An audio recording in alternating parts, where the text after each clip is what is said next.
The missile knows where it is at all times. It knows this because it knows where it isn't. But that doesn't mean the missile looks on itself in despair. A missile must travel ludicrous distances to reach its target, the target often being miles away, a speck, a dream.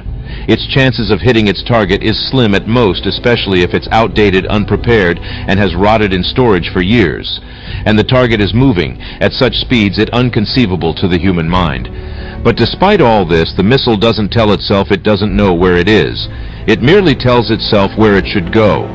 The power in the missile lies within its ability to know where it is going to end up, and with small incremental changes every second, every day, and every year.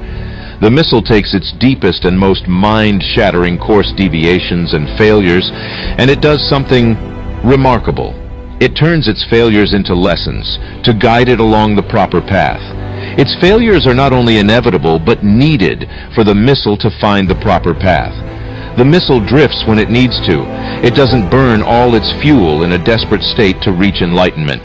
The missile knows its destination, but aims to conserve fuel until the proper time comes, when it will strike and fulfill its purpose. The missile takes the path of confidence and steady elevation until its time comes, and when that day comes, it will experience a joy greater than anything it could have imagined. The missile will take joy that it roared against the dying of the light and refused to go quietly into that good night. But it all began with the missile's first step. Otherwise, it would still be in its containment unit, wondering what could have been.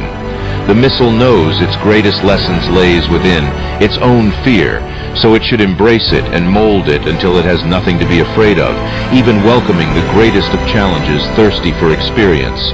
To the missile, its greatest fear will become not what will happen, but what will happen if it does not challenge its own fear. None of it would even be possible without a goal, a predetermined destination, a hardwired machine-coded instruction deep within the cold roots of the missile guidance system. Without the goal, the missile would wander aimlessly until it hit an orphanage or some other catastrophic destination that was never intended. The missile doesn't seek to put blame on the wind or turbulence for its failures. To the missile, this is unnecessary and a waste of time. The missile doesn't seek to become the victim of circumstance. It aims to be in control and take responsibility, to be as secure and rigid as it says it is. It needs to be to guard against the forces it must encounter. You are what you say you are. Are you lost? Or are you merely on the path to something greater? You are the master of your destiny, just as the missile is.